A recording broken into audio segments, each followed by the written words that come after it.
Thank you for listening this afternoon and this morning. This is Brad Straley with Jacksonville for Life, and we're going to be talking about local pro-life issues here in Northeast Florida. And thank you very much for our folks at WQOP 1460 to allow us the time to do that. Today we're blessed to have Roger Phillips with Life Services. Roger, thanks for joining us. Glad to be here, Brad. Thank you for the invitation. Oh, our pleasure, our pleasure. You guys do the heavy lifting. We want to sit there and talk about all the things that you guys do well to promote a culture of life in Northeast Florida. When was Life Services founded? We started in October of 2009, a dream, I think, born really at Ancient City Baptist Church, a ministry there, and a number of the members, and decided to do something instead of just talk about it. And so that's when we had our beginnings. Now, how long have you been with Life Services? You know, I'm a newcomer. Catherine Cowdery was our previous director, and actually she preceded that with some planning and some visions, some ideas that the Lord had given her, and in working with their church there and others that were interested in pro-life movements. And I took Catherine's place. I've been with the ministry now about 3 months. Catherine's been gone. She was absent for about 6 months before I got there, so hope she's doing well. She left to be a caregiver for her mother. That is a noble service for certain. Sure. 3 months, that's a lot to be doing in a short period of time. It sure is. Who would have thought that transferring from a church ministry position as a pastor to a job like this? I first saw the ad and the description of what was being required, and I thought, well, I can do that. And as time goes along, I'm not quite so sure that I'm quite so quick to say that. It's a difficult thing, multifaceted, and takes on a lot of different components. Yeah, it does. I still think we're talking about ministry. We're ministering to the young mothers. Obviously, the life of the unborn child. You know, there's a father involved. Most likely, there's grandparents involved, and society as in general. 58 million babies killed since 1973. Even lost people, such as the Wall Street Journal indicates that Social Security is bankrupt because there's 58 million people not paying into the system. Yeah, well, the interesting thing about that, when I first took the position and we were gathering together and I was talking to our board of directors, and they were trying to determine whether they would call me, and they looked at me and said, well, Pastor, would it be all right if we called you Pastor? And I thought, what a wonderful thing to really be referred to. And so I said absolutely, because I really feel called to be a pastor, to minister to people in a time of crisis, and to be there to help them. Not that I'm going to make that decision for them, because really that's not possible. The Lord calls us to be responsible people and to answer His gospel call first of all, and then to make the choices. And we're all victims of our own decisions to some degree. Sometimes circumstance plays a part, but to be a pastor, to walk with people through those difficult times of crisis is really a joy and a pleasure, and the call that the Lord has placed on me. Yeah, we ask folks that who do you think benefits most from the services? Is it the young mother that's looking for the information or assistance, or learn about all the choices that she has, or the unborn child, or anyone else that's involved? And just about everyone says it's the volunteers, the ones that are doing this, or the ones the staff at the centers that are that are helping the young mothers. That they're the ones that are blessed, and it really is a blessing. I always sit there and tell folks, when we get to heaven, and I expect a little tug on the back, and it'll be, the brother, sister, I don't know, but say, hey, my mom, heard you on the radio, saw your website, saw the YouTube, and found out more information and decided to let me live, either to raise me or place me for adoption. And that's all the blessing in the world that anyone needs. Yeah, that's exactly right. Brad, we hear that story over and over of volunteers and workers that come in and interact with clients, and and there's usually some emotion and some sharing, and you find that interaction just so beneficial to know that the Lord has brought you to a certain point, a certain stage in your life at just the right time and the moment in history when that person needs you, and to be able to be obedient to that point is just an amazing blessing. So you're absolutely right. I agree. Let me ask you this about your mobile unit. How does that work? Hey, it's really been a blessing to work with Image Clear Ultrasound. That's an organization founded in Akron, Ohio. That's really an umbrella organization. We're affiliated with them. And with Life Services, we sponsor this mobile unit that says ICU all over the outside of it. And so just when we pull up in a parking lot or something and put our signs out, people are curious about that. They see something that's different that draws them to it, and then they begin to sort out what it is. They may not stop the first time they see it. They may tell somebody else about it. And over time, they get used to where we're going to be and where we're located. There's other ways that they can find that out. But at that point of crisis, the Lord will use that also, I think, to kind of communicate those ideas and that information. And they call and make an appointment, which they can do, or they can just stop by when we have been someplace that they're familiar with, and that they can come and receive the kind of information that they truly need to help them.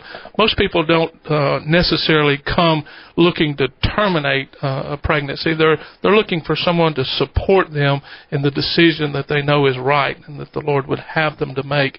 And that's where we come in to support them. And we have a lot of tools to do that. A free pregnancy test, that ultrasound is an amazing tool. They say 85% of young women that see that baby on that picture in that ultrasound will make a pro-life choice after that.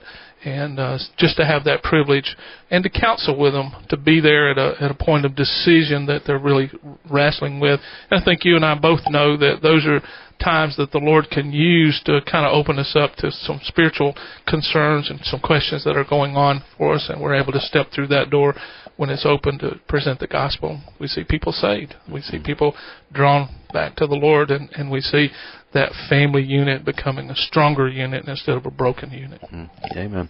And it's a beautiful mobile center, and right on it is free pregnancy and ultrasound, and two things that I know as far as young mothers that contact us. So those are the things that they're looking for when they're going out on the website, and free testing, free ultrasound, and it's great that you guys offer that. Now, you talked about the pregnancy testing and ultrasounds. What other programs do you guys offer?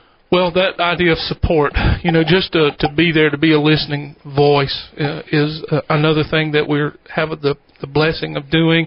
After that initial contact with a client, then we're able to support them in some other ways. We provide some education services, some small group sessions where they can actually deal with what it means to become a parent. How do they become prepared for that? What are the tools and the things that they need through that? We have a baby's boutique when we use that as a motivational tool to get them to come to those classes that we think will be very, very helpful as they attend those classes, and as the father of the child becomes involved, and we hope that he does, then he can attend and participate as well. Kind of doubles up the motivational factor, the incentives that we're able to do, and so they can actually take the credits that they're picking up. We call it baby bucks, and they can spend that money that they've gathered together because of their participation, because of the work, the homework they've done, and so forth and so on. And they can go into our boutique and they can do shopping. They can buy baby clothes. They can buy diapers. They can buy a number of things. They can buy baby furnishings, the bed or the crib, or the little playing mechanism there that children often benefit from. So there's a lot of things, and we offer those. Typically, those are in our administrative offices, which are located on the campus of Ancient City Baptist Church. We're on the second floor in the education building, and that's a great blessing to me every day, just to be able to go into work and in that beautiful downtown St. Augustine setting. That is a blessing for certain. We talk, we hear from the other side, pro-choice. We know the choice that they're wanting the pregnant woman to decide. What kind of counseling do you have when someone comes in and maybe they're 100% certain that they want to sit there and raise a child? Or yeah, I was reading something by Kirk Walden, and he was a little upset that the pro-choice folks had stolen that word from the pro-life movement. There's not very much choice that's made available to that young lady that's really come to the end of her road, and she's coming in just to terminate, just to end things. And the folks that provide that service are really dead-ended right there. I mean, where's the choice? But when you come to a pro-life center, someone that's really interested in helping someone, we try not to be coercive, we try not to be overly persuasive, and we try to explain every single choice that a young lady has. Her choice hopefully will be one that involves saving that baby. Maybe she's not going to raise it herself, but maybe she'd be willing to offer that child for adoption. And in today's world, adoption is something that's very flexible. A parent, a biological mother can play a role in that sometimes. Sometimes she wants to be totally disconnected, and there is those closed adoptions that are available. She may be able to parent, but in a limited, supportive sort of way. There may be a relationship difficulty that's really brought this unplanned pregnancy to a head, to a crisis, and so she may need some help short term. She may need some partnering as she parents that child, or she may actually move to a place where she can grow in that relationship with the baby's father, and that relationship will continue. Maybe if there's not a marriage, that there will be a marriage, and that somewhat modified family would become the solid family that God intended for it to be from the beginning. He knit us together in our mother's womb, and He knew us before we ever existed, and His plan is a magnificent plan. We are the ones that have the problem adjusting to the consequences and the circumstances that in many ways are brought about by our own choices. So we just want to be that supportive role and to provide those choices again. And sometimes the clients that we deal with, they end up choosing an abortion, and we try to help those individuals as well. And post-abortive counseling, in every situation where there's sin involved, then there's going to be guilt, there's going to be difficulty, there's going to be consequences of that. And those are people, too, that are in a situation in their life that they really need to have some help with. And through our post-abortive counseling sessions, we're able to work with those individuals, and not always ladies. Sometimes men are caught in that situation as well, and realize that there's their part that they played.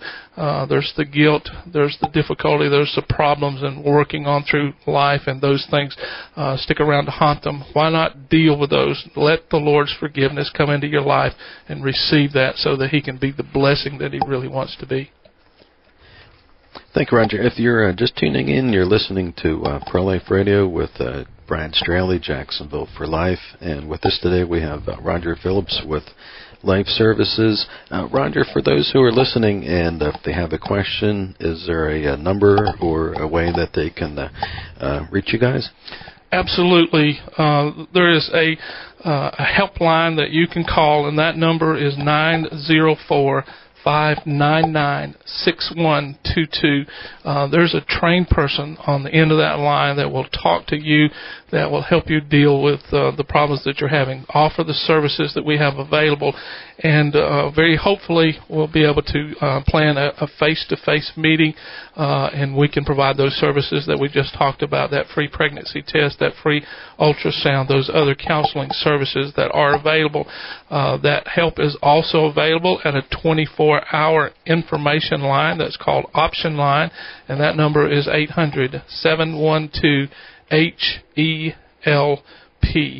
800-712-HELP. Also, you can go to the web and find us there.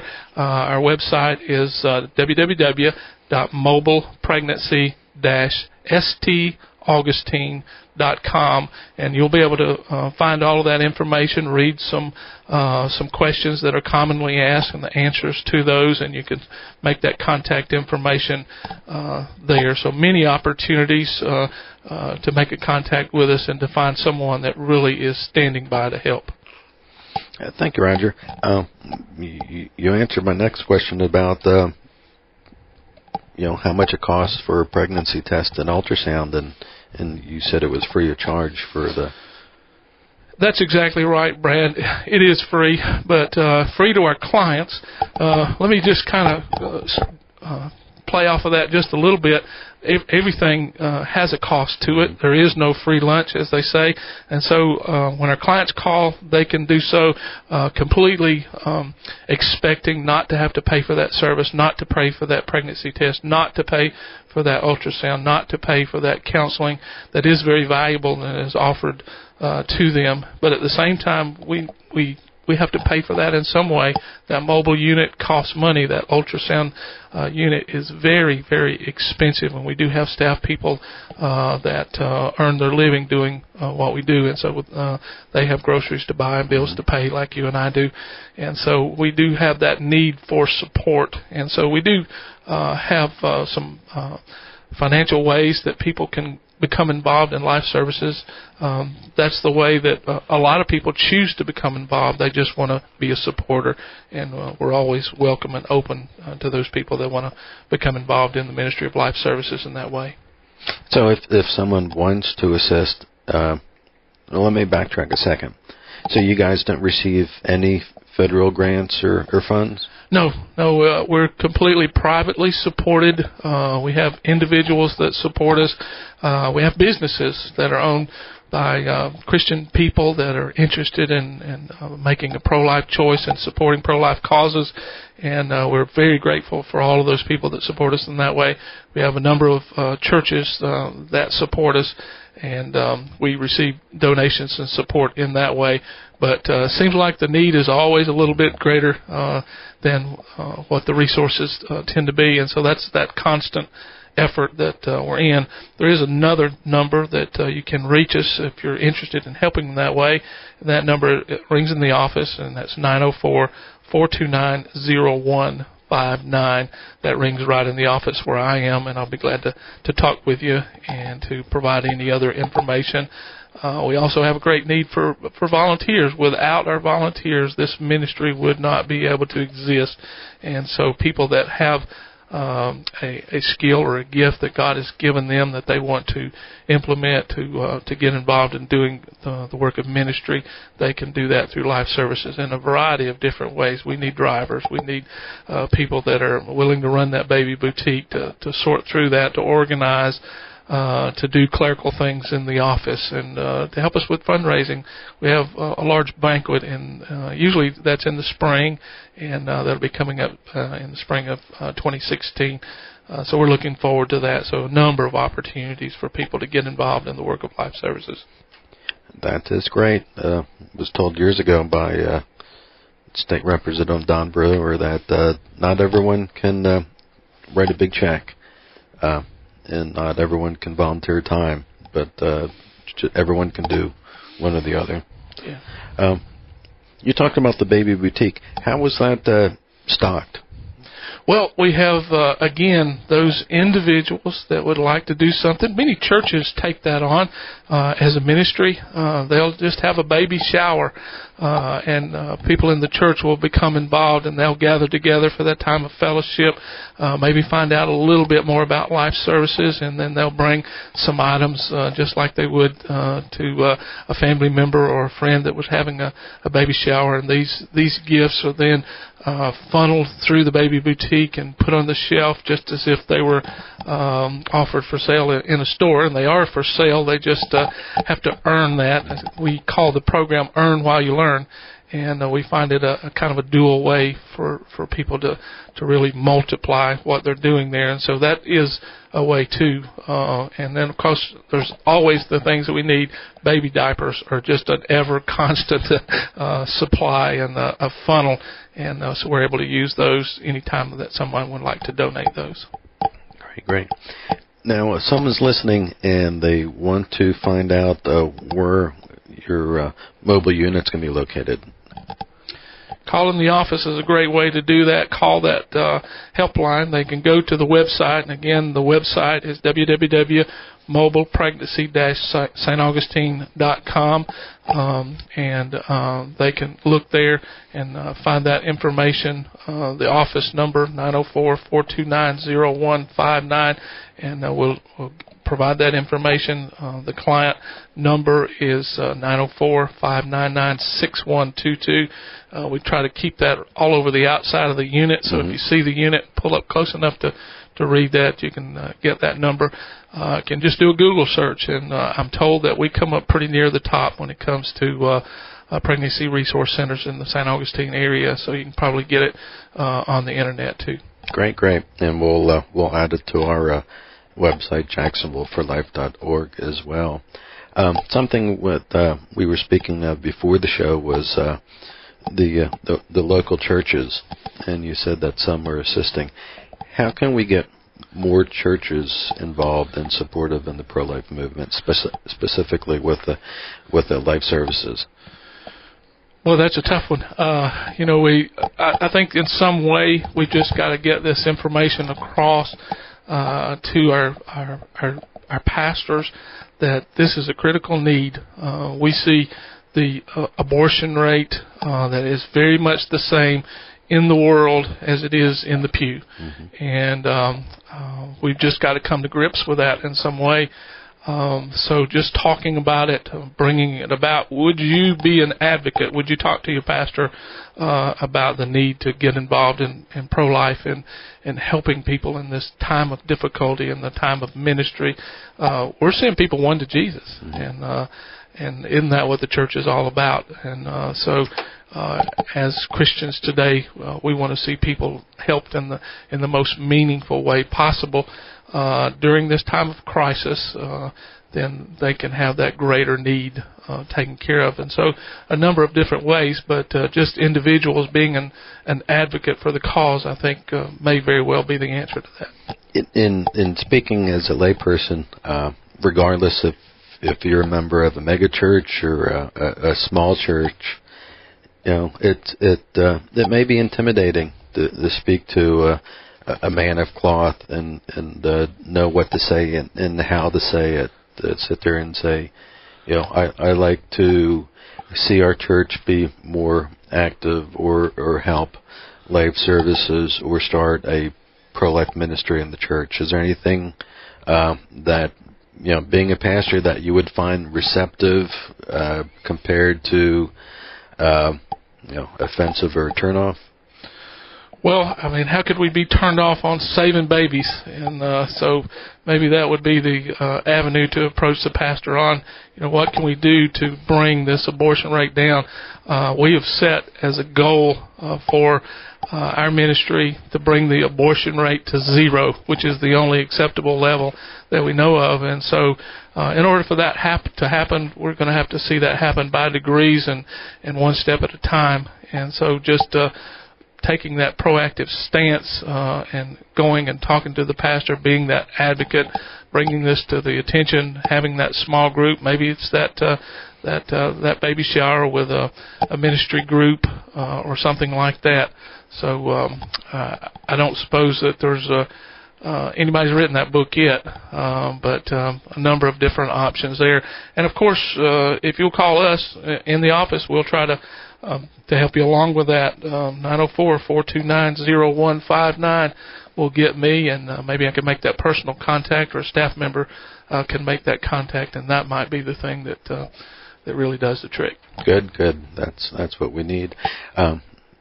We're about to close. You're just tuning in. You're listening to Pro-Life Radio with Jacksonville for Life, and today we have with us Roger Phillips with Life Services. Something that you spoke of earlier, and it's a known fact, at least in the pro-life movement, that over 85% of women who see their baby's heartbeat on an ultrasound will choose life, either seeking assistance to raise their child themselves or placing that baby for adoption.